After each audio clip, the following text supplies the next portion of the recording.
बच्चों, आज हम लोग सल्तनत कालीन स्थापत्य और चित्रकारी का अध्ययन करेंगे। तो सबसे पहली चीज़ हम लोग इसको पढ़ते हैं, सल्तनत कालीन स्थापत्य को। तो आप याद रखिएगा कि जो सल्तनत कालीन स्थापत्य है वह किस शैली में बना है, स्टाइल या शैली।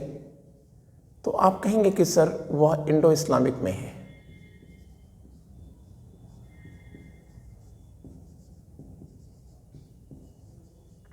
इंडो इस्लामिक शैली का है ये। जबकि जॉन मार्शल और ईश्वरी प्रसाद दो इतिहासकार ऐसे हैं, जॉन मार्शल और कौन है, ईश्वरी प्रसाद।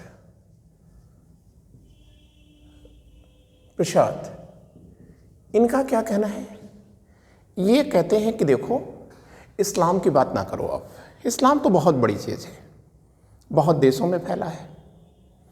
इसलिए आप ये कह दो कि जो सल्तनत कालीन स्थापत्य है उसकी शैली हिंदू मुस्लिम शैली है।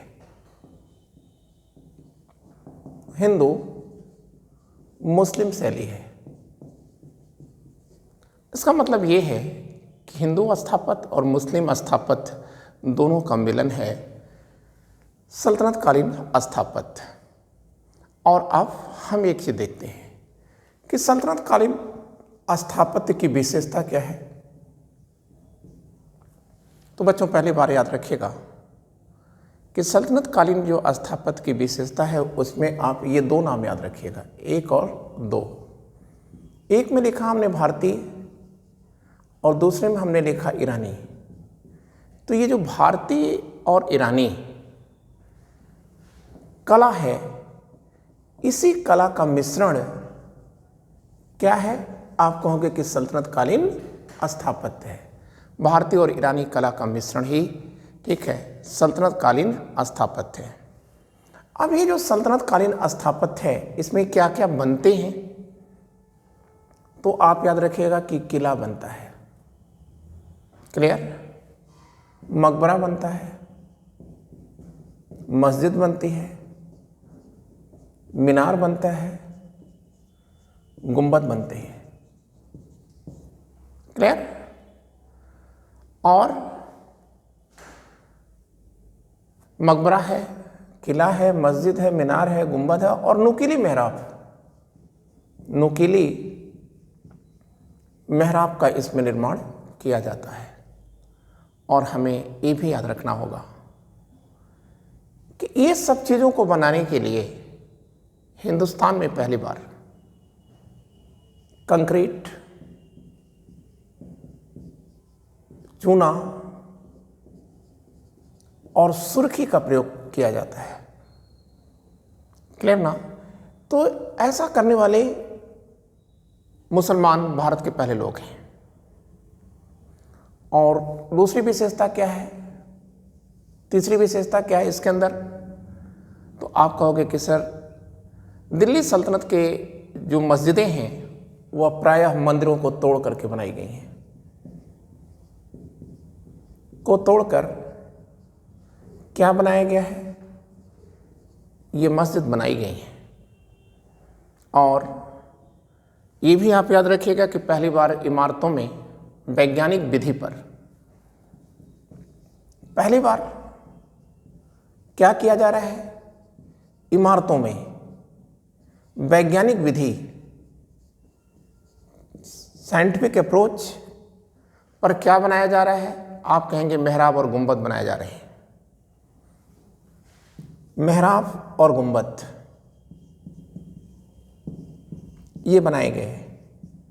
और बच्चों, हमें याद रखना होगा ये जो वैज्ञानिक विधि है, मेहराब और गुंबद बनाने की जो वैज्ञानिक विधि है, इसे भारतीय शिल्पियों ने किसी से सीखा है। आप कहेंगे यस सर, अरबों से सीखा है, ठीक है ना। मेहराब और गुंबद बनाने की जो वैज्ञानिक विधियां हैं, इसको भारतीयों ने किससे सीखा, तो आप कहोगे कि अरबों से सीखा है। अब हमारे सामने एक प्रश्न और आता है बच्चों, ठीक है, वो क्या है, देखिए जो सल्तनत कालीन स्थापत्य हैं,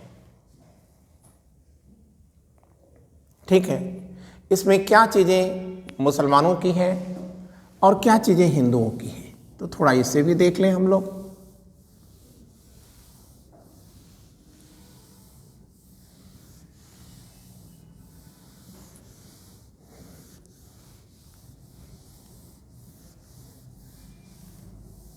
तो आइए देखते हैं। देखिए, हमारे सामने कुछ बातें आती हैं, ठीक है, कि जो स्थापत्य यहाँ बनते हैं उसमें मुस्लिम कैरेक्टर क्या है और हिंदू कैरेक्टर क्या है, ठीक है। तो आपको हम बताना चाहेंगे कि देखिए, जितने भी इस्लामिक स्थापत्य होंगे उसमें जीवों की चित्रकारी नहीं होगी, क्योंकि इस्लाम जीवों की चित्रकारी पर बैन लगाता है, ठीक है ना।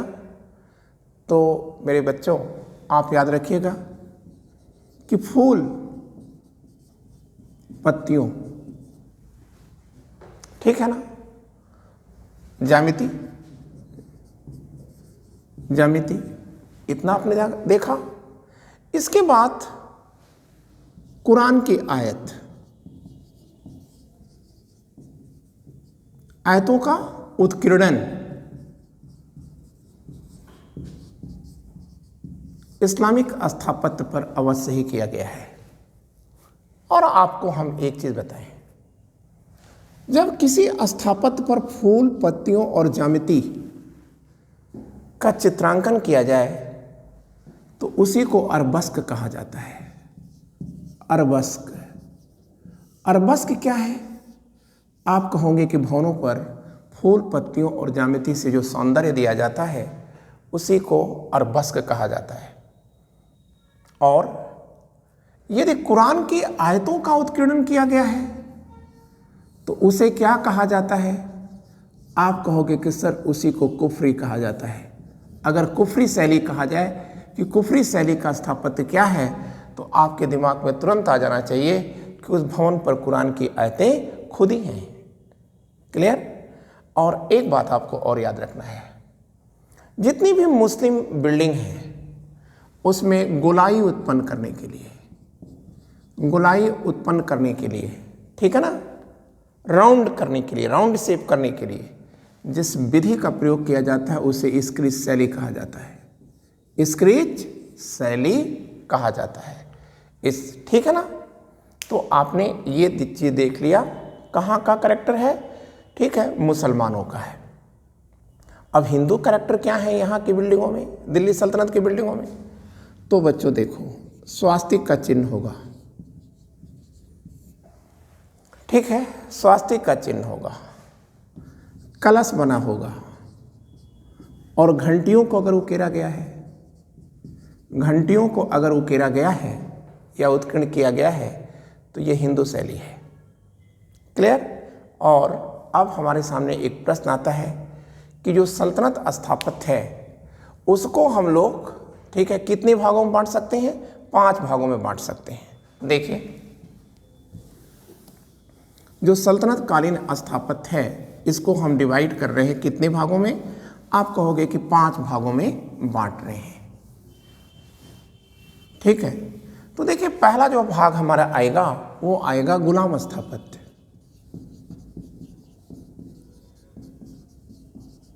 दूसरा क्या आएगा? खिलजी स्थापत्य, ठीक है। तीसरा क्या आएगा? तुगलक स्थापत्य। चौथा क्या आएगा? सैयद स्थापत्य, ठीक है। और 5वां क्या आएगा? लोदी स्थापत्य।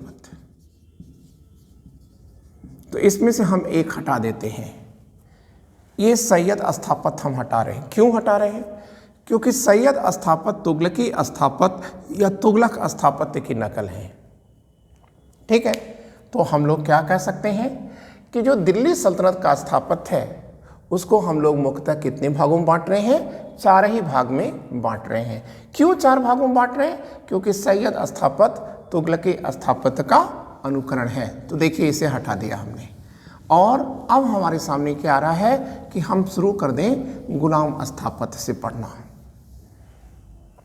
तो बच्चों अगर हम गुलाम स्थापत्य की बात करें तो गुलाम स्थापत्य क्या है? सल्तनत में स्थापत्य के विकास की पहली जो अवस्था है वह गुलाम स्थापत्य है। मतलब गुलाम स्थापत्य क्या है? आप कहेंगे स्थापत्य के विकास की पहली सीढ़ी यही है। स्थापत्य के विकास का क्या है ये? फर्स्ट स्टेप यहीं से शुरू होता है, ठीक है ना? यहीं से शुरू होता है क्या? सल्तनत कालीन स्थापत्य के विकास की कहानी, ठीक है। और इसमें क्या है? विकास के पहले चरण में क्या है? ये हिंदू प्रभाव है, हिंदू प्रभाव है, ठीक है ना।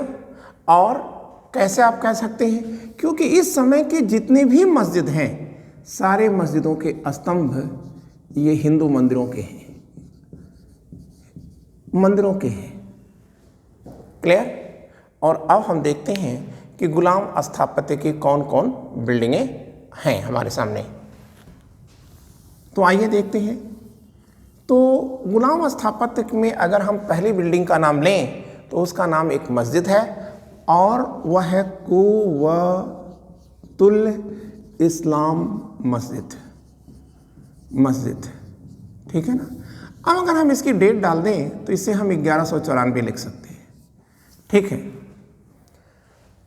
स्थान तो आप जान ही रहे हैं, दिल्ली में है। देखिए जो तराइन का दूसरा युद्ध होता है, तराइन का दूसरा युद्ध है, तो तराइन के दूसरे युद्ध को जीतने के बाद ऐबक ने कुव्वतुल इस्लाम मस्जिद का क्या किया था? फाउंडेशन बनाया था, ठीक है। और यह 94 में जाकर के पूरी हो गई थी। क्लियर? लेकिन हमको एक चीज़ याद रखना है कि प्रोफेसर जॉन मार्शल कहते हैं कि इसमें 27 जैन मंदिरों को तोड़ करके इसके जो अवशेष हैं उसी से इसका निर्माण किया गया है। प्रमाण क्या है? तो आप याद रखिएगा, मस्जिद के जितने भी स्तंभ हैं, जितने भी दरवाजे हैं, सभी मंदिर के हैं। प्रमाण क्या है इसका? आप कहेंगे स्तंभ और दरवाजे ये किसके हैं? तो आप बोलोगे कि सर यह मंदिरों के हैं, ठीक है। और इसको आप याद रखिएगा, यह क्या है? इंडो इस्लामिक शैली का पहला संस्करण यही है, ठीक है। कुव्वतुल इस्लाम मस्जिद इंडो इस्लामिक स्थापत्य का, ठीक है, प्रथम सबूत है, साक्ष्य है, संस्करण है, ठीक है ना। क्या? कुव्वतुल इस्लाम मस्जिद। और अब हमें दूसरा स्थापत्य देखना पड़ेगा और वो हम देखेंगे कुतुब मीनार। तो आइए हम लोग कुतुब मीनार को जानते हैं, ठीक है। देखिए कुतुब मीनार, तो बच्चों ये कुतुब मीनार का शिलान्यास कब हुआ था? 1206 में हुआ था। किसने किया था? ऐबक ने किया था। उद्देश्य क्या था? मुसलमानों को अजान बताना या नमाज का समय आ चुका है यह बताने के लिए इसका निर्माण किया जा रहा था। लेकिन इसकी पहली मंजिल ही बन पाई थी कि ऐबक की मौत हो गई थी। तो शेष मंजिल इसकी किसने बनाया है? इल्तुतमिश ने बनाया था। तो इल्तुतमिश ने इसमें कितनी मंजिल डाली थी? 7 मंजिल डाला था इसके अंदर, मतलब नहीं 6 मंजिल डाला था। मतलब कुतुब मीनार कितनी मंजिल का है? 7 मंजिल का है, ठीक है। जिसमें आज की स्थिति क्या है? तो आप कहेंगे कि सर 3 तो नष्ट हो गई। 3 नष्ट नहीं हो गई, नष्ट प्राय है, 4 ही अवशेष हैं। कितनी मंजिल, आज कितने मीटर का है ये? जब 7 मंजिल का था तो ये कितने मीटर का था? बहुत ऊंचा था, 71.4 मीटर था। कितनी सीढ़ियां थी इसमें? 375 सीढ़ियां थी इसके अंदर, ठीक है। इसका बेस क्या है? जो बेस है आप कहेंगे ये 15 मीटर है और जैसे जैसे आप ऊपर जाएंगे यह 3 मीटर हो जाएगा। और इसमें 2 प्रकार के पत्थरों का प्रयोग किया गया है, लाल बलुए पत्थर का और सफ़ेद पत्थर का इसमें प्रयोग किया गया। सफ़ेद बलुए पत्थर का ही इसमें प्रयोग किया गया है, ठीक है। और इसका पुनर्निर्माण, मतलब इसमें कुछ रिकंस्ट्रक्शन कराया है। किसने? फिरोज तुगलक ने और सिकंदर लोदी ने। ठीक है, इसका क्या किया था? ठीक है, जब ये गिर गई थी, ठीक है, तो इसको पुनः इन्होंने ठीक कराया था। क्लियर है? और अब हमको एक चीज़ याद रखना है कि कुतुब मीनार में ये कुतुब क्या है? इल्तुतमिश के आध्यात्मिक शिक्षक हैं कुतुबुद्दीन बख्तियार काकी, उन्हीं की स्मृति में इसका नाम रखा गया है कुतुब मीनार। ठीक है ना, कुतुबुद्दीन बख्तियार काकी।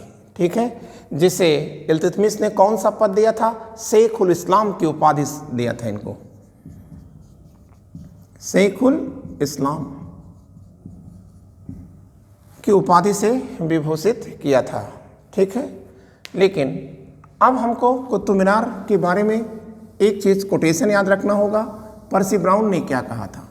तो आप कह दीजिएगा, पर्सी ब्राउन ने कहा था कि कुतुब मीनार दुनिया के सामने इस्लामिक संप्रभुता को स्थापित करने की एक योजना है।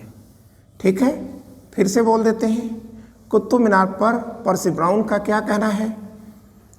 तो आप कह देंगे पर्सी ब्राउन सर कहते हैं, ठीक है, कि दुनिया के सामने इस्लामिक संप्रभुता को स्थापित करने की एक महत्वाकांक्षी योजना है। क्लियर हो गया? और अब बच्चों एक और आता है गुलाम स्थापत्य में, 2.5 दिन का झोपड़ा। अब ये 2.5 दिन का झोपड़ा कहाँ है? अजमेर में है। मूल रूप से ये क्या था? आप कहेंगे चौहान शासक बिसल देव या विग्रहराज फोर्थ द्वारा स्थापित एक संस्कृत विद्यालय था। ठीक है ना, और महाविद्यालय था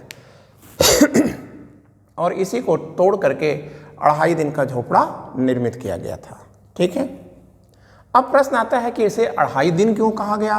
तो जॉन मार्शल कहते हैं ये 2.5 दिन में बना है। किसने कहा है? जॉन मार्शल कहते हैं। ठीक है, कि ये 2.5 दिन में ही बन गया था। और पर्सी ब्राउन क्या कहते हैं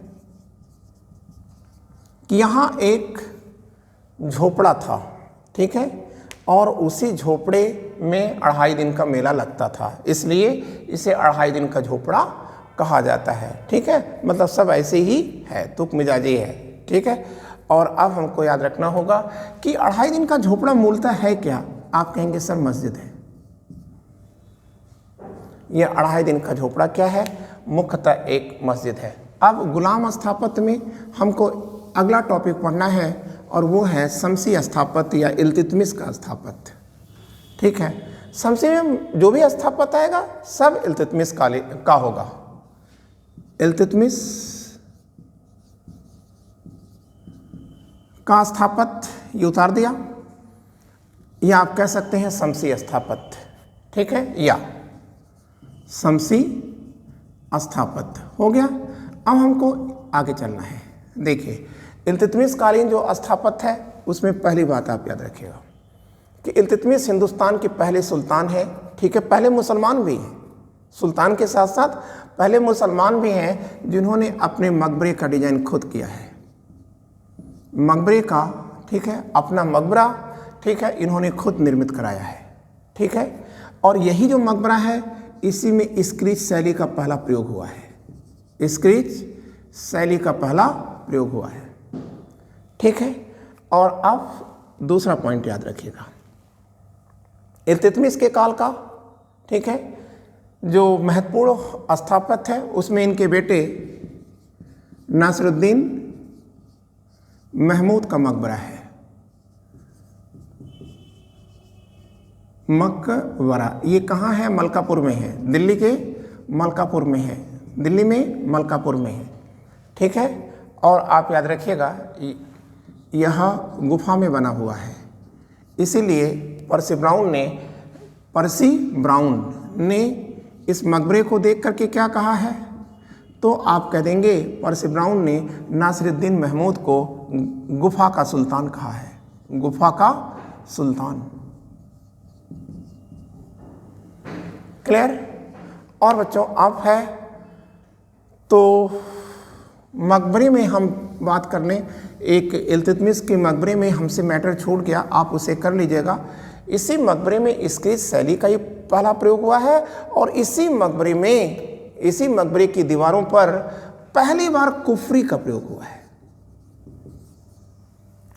कुफरी क्या है? हमने अभी आपको बताया कि दीवारों पर या बिल्डिंग पर जब कुरान की आयतों को कर दिया जाए तो उसे ही क्या कहते हैं? ठीक है, कुफरी कहते हैं। ठीक है, अब इल्तुतमिश के काल के जो अन्य स्थापत्य हैं वो क्या क्या हैं? आप कहेंगे सर वो बदायूं में है। तो बदायूं में इल्तुतमिश ने क्या क्या बनाया? तो आप कहेंगे हौज ए शमसी बनाया।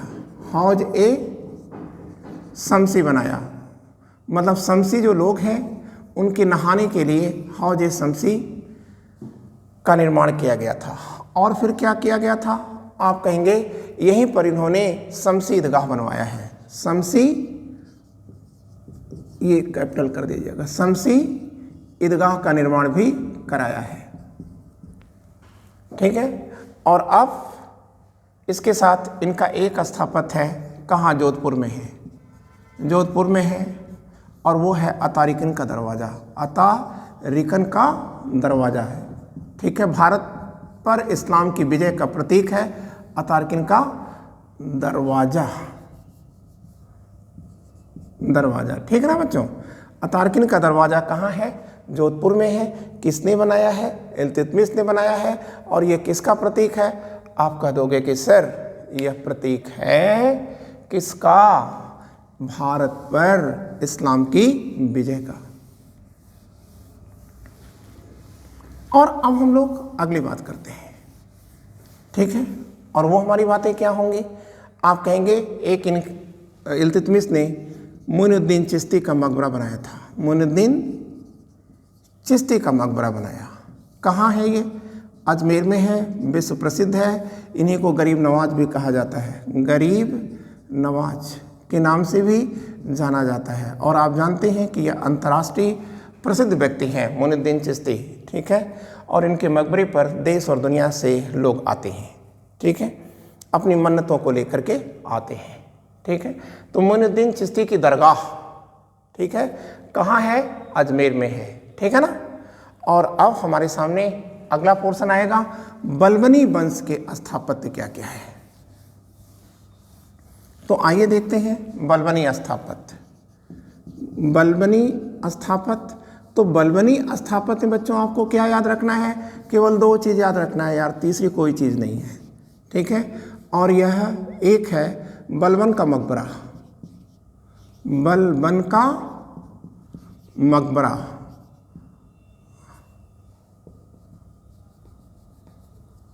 मकबरा, और दूसरा क्या है? लाल महल। ठीक है, हमको बस इतना याद रखना है। क्या है इसमें बलबन के मकबरे में कि हमको केवल इतना याद रखना है?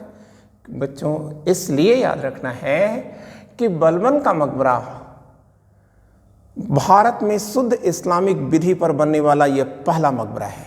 भारत में शुद्ध इस्लामिक, ठीक है, विधि पर बनने वाला यह पहला स्थापत्य है। ये क्लियर? और ये लाल महल क्या है? तो आप कह देंगे कि सर बलबन के इसी लाल महल में ही अलाउद्दीन खिलजी ने अपनी ताजपोशी किया था। ठीक है, और कोई खास बात इसके अंदर नहीं है। ठीक है, अब खिलजी स्थापत्य हम लोग देख लेते हैं कि खिलजी स्थापत्य में क्या है। चले तो बच्चों देखो, जो खिलजी स्थापत्य है इसमें सबसे पहली चीज़ कि अलाउद्दीन खिलजी ने दिल्ली को सीरी के नाम से विकसित किया। अलाउद्दीन खिलजी ने दिल्ली को किस नाम से विकसित किया है? सीरी के नाम से विकसित किया। और इसी सीरी में क्या है? हौज खास है। हौज खास है, या आप कहेंगे हौज रानी भी कह सकते हैं, इसे रानी भी कह सकते हैं। ठीक है, और इस तालाब का निर्माण, ठीक है, अलाउद्दीन खिलजी की बेगम और शहजादियों के नहाने के लिए किया गया था। ठीक है ना? और इसी मकबरे के ठीक बीचों बीच एक गुंबद है। ठीक है, गुंबद है, और इसी गुंबद को देख करके अमीर खुसरो ने लिखा है कि समुद्र की सतह पर उठा हुआ यह पानी का बुलबुला है। ठीक है, इसको उसने कह दिया, पानी को समुद्र कह दिया, और समुद्र की सतह पर उठा हुआ पानी का एक बुलबुला कह दिया, कवि है ना, तो वो कविता में ये बात को कह रहा है। ठीक है, तो अब हमारे सामने एक बात आती है कि और कौन कौन से बिल्डिंगें हैं अलाउद्दीन खिलजी की, तो आप कहोगे कि सर अलाई दरवाज़ा है। कब बनाया था अलाई दरवाजे को? 1310 में बनवाया था। 11 भी आप लिख सकते हैं, अलाई दरवाज़ा। ठीक है, और अलाई दरवाज़ा क्या है? तो आप कहोगे कि सर इसमें अरबस का प्रयोग हुआ है। और किसका प्रयोग हुआ है? अरबस के साथ कुफरी का प्रयोग हुआ है, कुफरी का प्रयोग हुआ है। और ये देखिए पहली बार आ गया, ठीक है, गुंबद। ठीक है, तो सल्तनत कालीन पहला स्थापत्य आपको बताना है जिसमें गुंबद का प्रयोग हुआ है, आप कहेंगे अलाई दरवाज़ा है। ठीक है, और अब यहाँ पर याद रखिएगा मार्शल सर ने क्या कहा था, इतिहासकार मार्शल ने क्या कहा। इतिहासकार मार्शल का कहना है कि इस्लामिक दुनिया के खजाने में, स्थापत्य के खजाने में, इस्लामिक दुनिया के स्थापत्य के खजाने में अगर सबसे कोई खूबसूरत नगीना है तो अलाई दरवाज़ा ही है। ठीक है ना, सबसे खूबसूरत नगीना अगर इस्लामिक स्थापत्य में कोई है तो अलाई दरवाज़ा है। ठीक है, और बच्चों अब एक चीज़ और याद रखिएगा, जमात खाना मस्जिद, जमात खाना मस्जिद। और ये जमात खाना मस्जिद कहाँ है? बोलो, जमात खाना नहीं, जमात खाना मस्जिद कहाँ है? आप कहोगे कि सर ये निजामुद्दीन औलिया के मकबरे के पास है, अर्थात दिल्ली में ही है ये। ठीक है, और जमात खाना मस्जिद में, ठीक है, किस पत्थर का प्रयोग किया गया है? आप कहोगे कि सर लाल पत्थर का प्रयोग किया गया है। और इसकी डांटों पर, इस मस्जिद में जो डांट है, डांट, उसकी डांटों पर कमल का फूल है जो हिंदू प्रभाव को अभिव्यक्त करता है।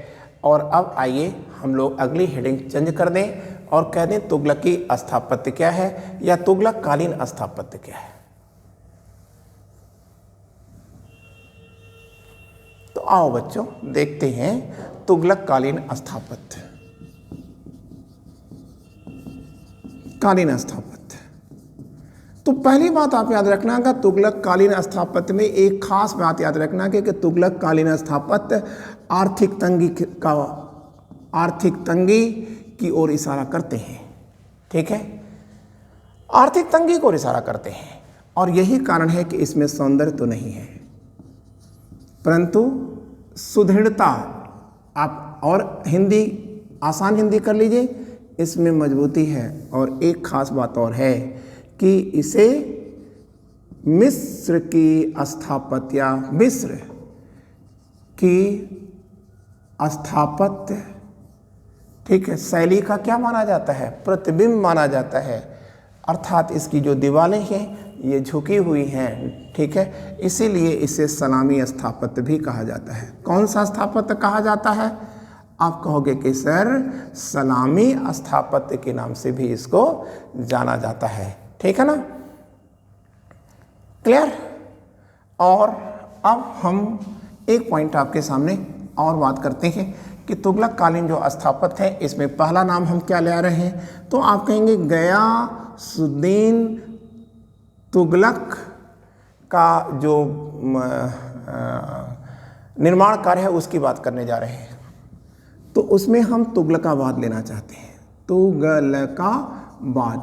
अब आपको याद रखना होगा कि अलाउद्दीन खिलजी ने दिल्ली को सीरी के नाम से विकसित किया था और गयासुद्दीन तुगलक ने तुगलकाबाद के नाम से विकसित किया है।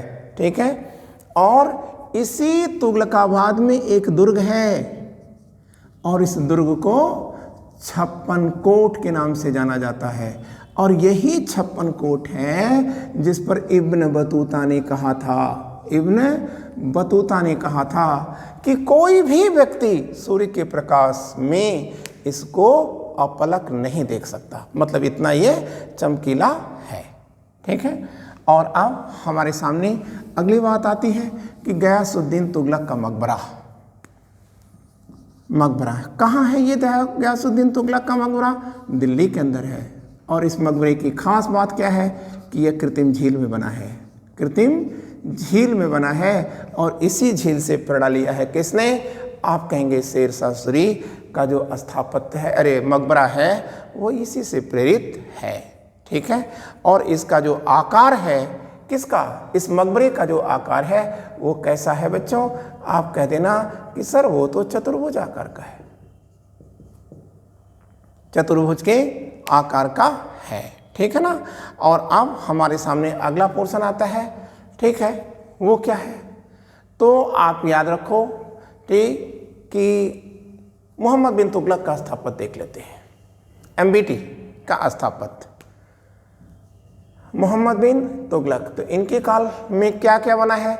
आप कहोगे कि सर आदिलाबाद का किला बना था, आदिलाबाद का किला बना, क्लियर ना? आदिलाबाद का किला है। ठीक है। और बच्चों मोहम्मद बिन तुगलक ने दिल्ली को किस नाम से विकसित कराया? जहां पनाह नगर के नाम से विकसित कराया। ठीक है। और इसी जहां पनाह नगर में 12 खंभा नाम का भवन है। ठीक है, खंभा और सतपुल बांध है, बस। ठीक है।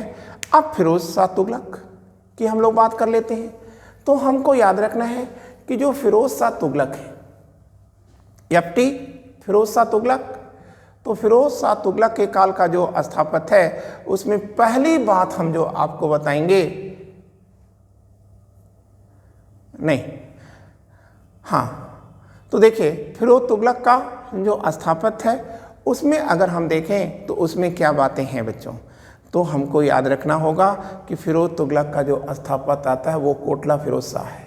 कोटला, ठीक है, कोटला क्या है? फिरोज शाह। और कोटला फिरोज शाह में किला है और इसी किले के में 2 भवनों को आपको याद रखना है।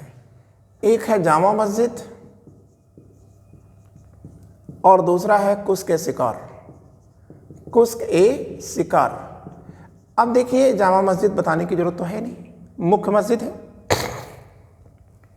अब ये जो कुस्क ए शिकार है, यहाँ पर फिरोज तुगलक जब शिकार पर जाते थे तो यहीं आकर के अपने ड्रेस को बदलते थे और हथियार लेते थे। ठीक है, तो शिकार पे जाने की तैयारी यहीं से करते थे वो।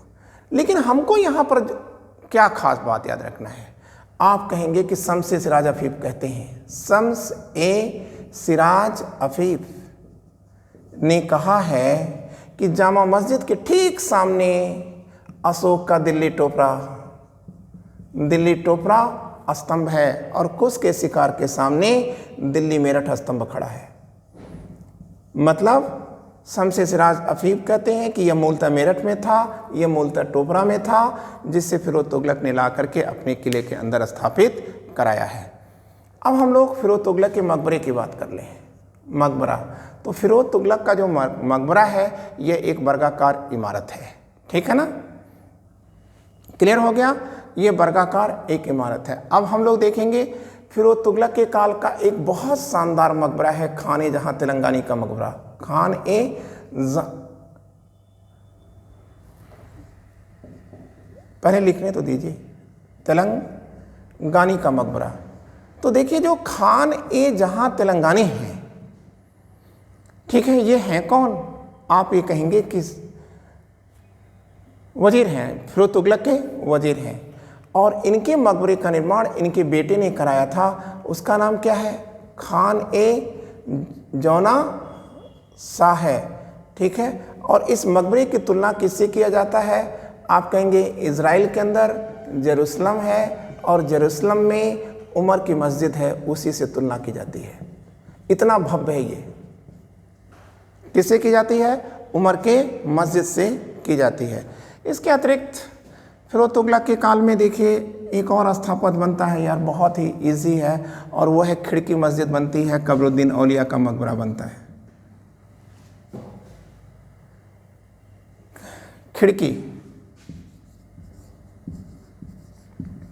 खिड़की मस्जिद और दूसरा है कब्रुद्दीन औलिया का मकबरा। ठीक है ना।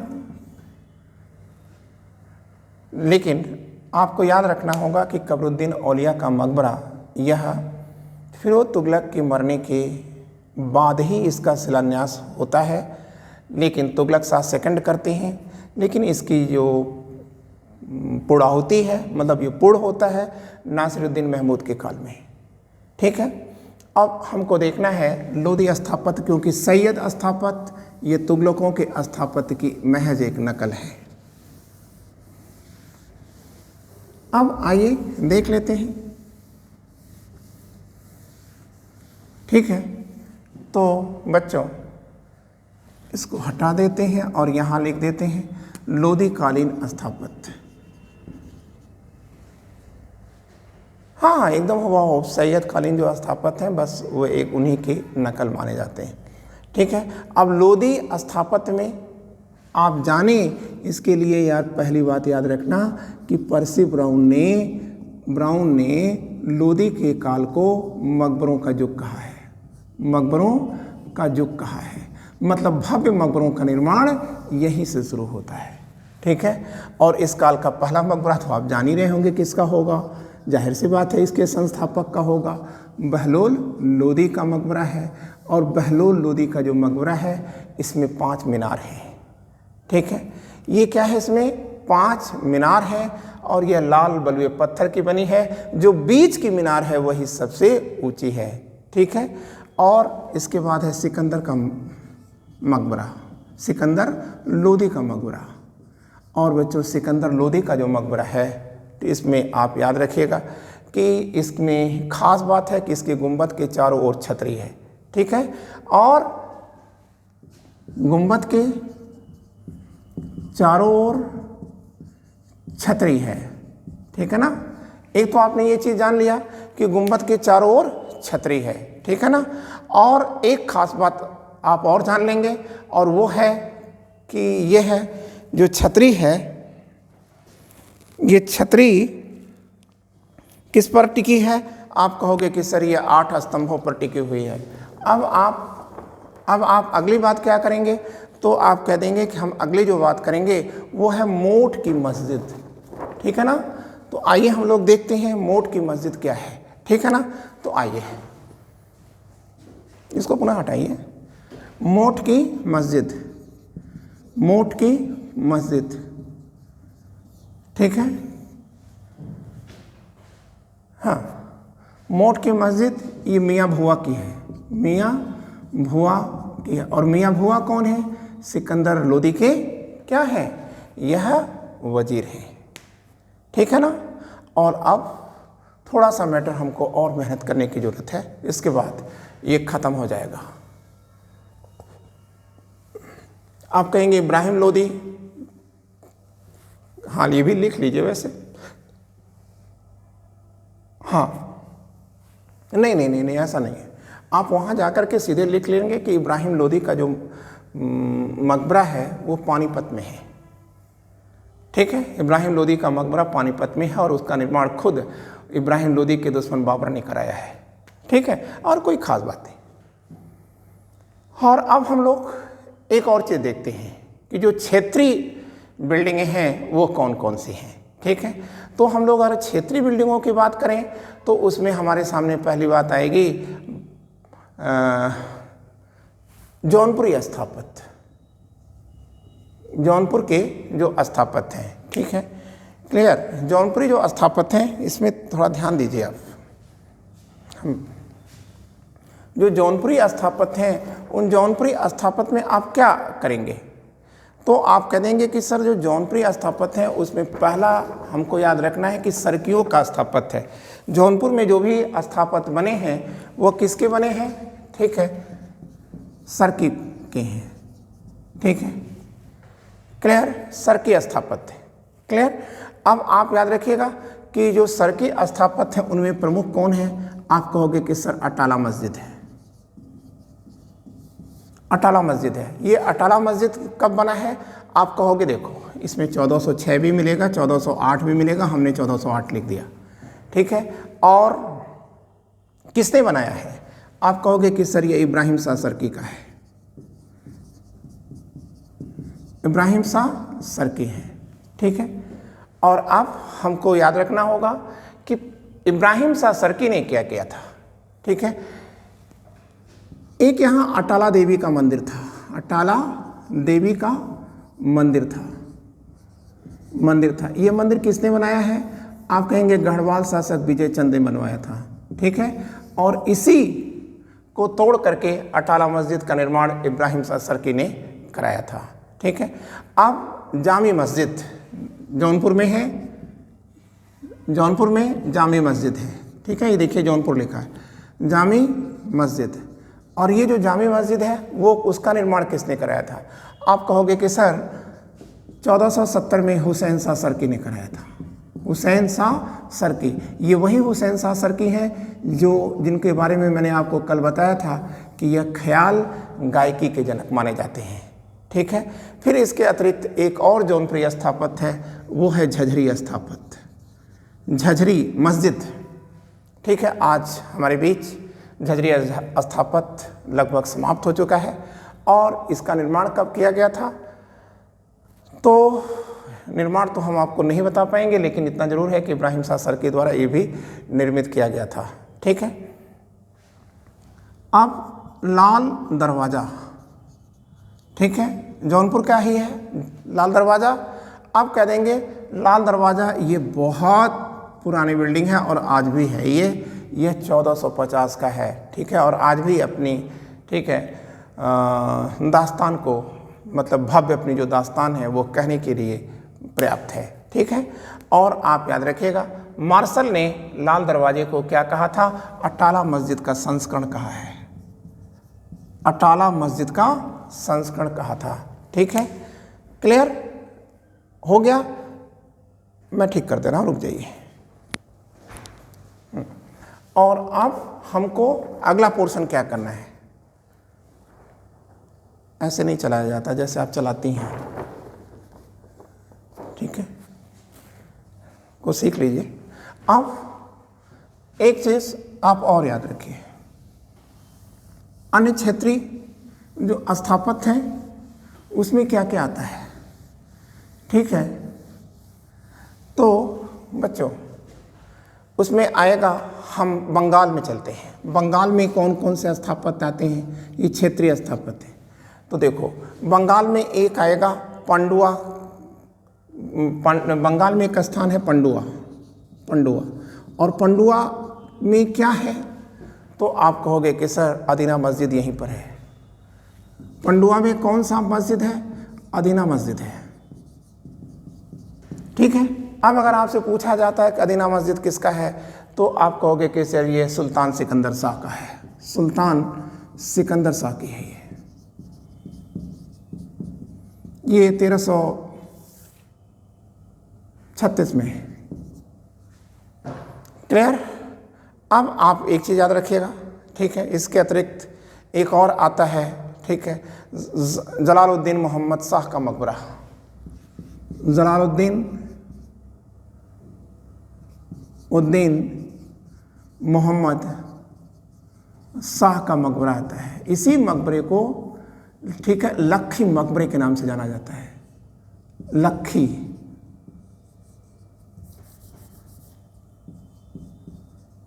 लखी मकबरे के नाम से भी इसी को जाना जाता है। ठीक है, और यहीं पर है दाखिल दरवाज़ा।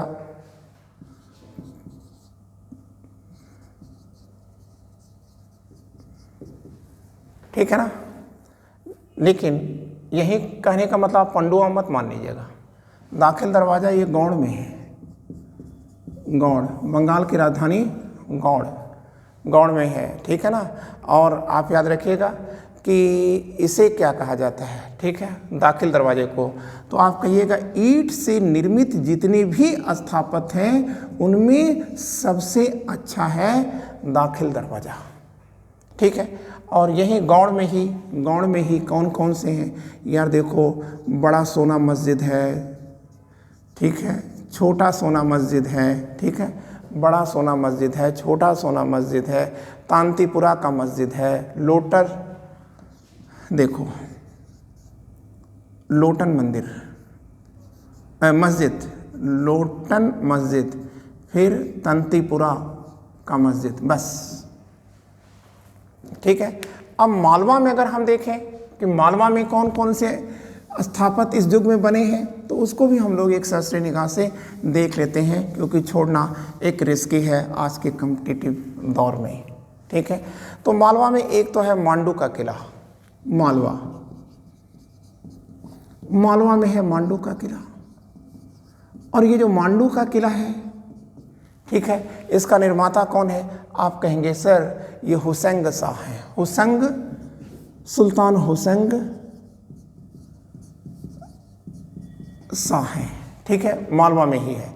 ठीक है। और इसके साथ साथ एक और है बाज बहादुर और रूपमती का महल, बाज बहादुर और रूपमती महल मतलब हस्बैंड एंड वाइफ का महल। ठीक है। और इस महल का निर्माता कौन है? आप कहेंगे नासिरुद्दीन महमूद है, मालवा के शासक नासिरुद्दीन महमूद को माना जाता है। ठीक है। और कौन सा है यहाँ पर बच्चों? तो आप कहोगे हिंडोला महल है। और हिंडोला महल किसका है यार?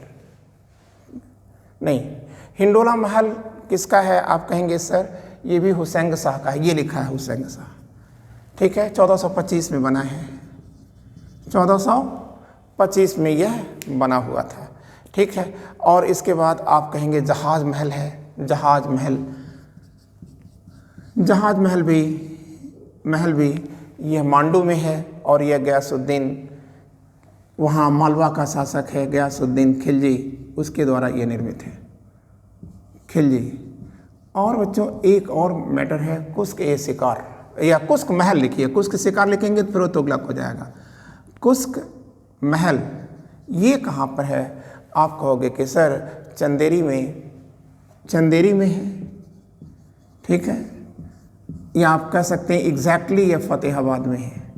और यह 7 स्टोरीज बिल्डिंग है। ठीक है। और आपने अब एक चीज़ पढ़ लिया है। अब हमारे सामने एक पोर्शन और बचता है, सल्तनत कालीन चित्रकारी। तो आइए हम लोग जरा सल्तनत कालीन चित्रकारी देख लेते हैं।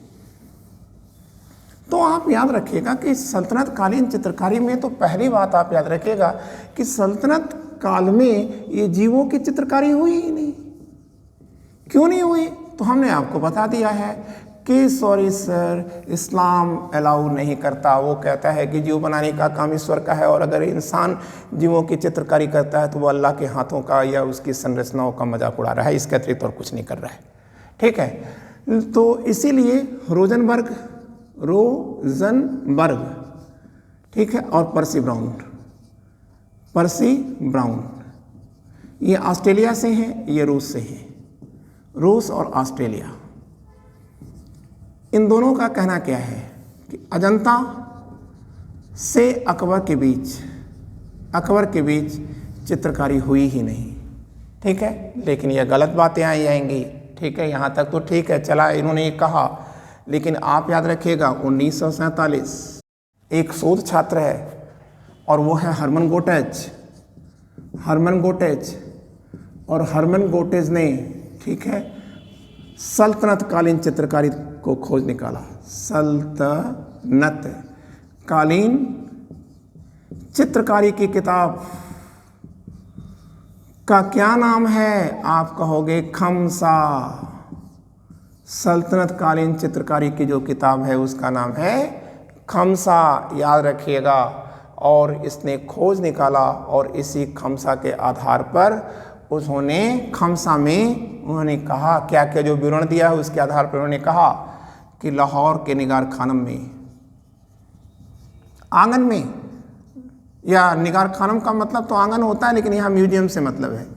ठीक है। लाहौर के निगार खानम में या म्यूजियम में, ठीक है, महमूद गजनवी की छवि है, महमूद गजनवी की छवि है। ठीक है। फिर इन्होंने खोज निकाला कि इल्तुतमिश ने 1229 में खलीफा के दूत जब इल्तुतमिश को, ठीक है, क्या देने आ रहे थे? मानपत्र देने आ रहे थे या खिलियत देने आ रहे थे। तो उस समय इल्तुतमिश ने चीनी चित्रकारों को बुलाया था और इन्हीं चीनी चित्रकारों के माध्यम से इसने गसा पर चित्रकारी किया था। गसा मतलब दरी पर चित्रकारी कराया था।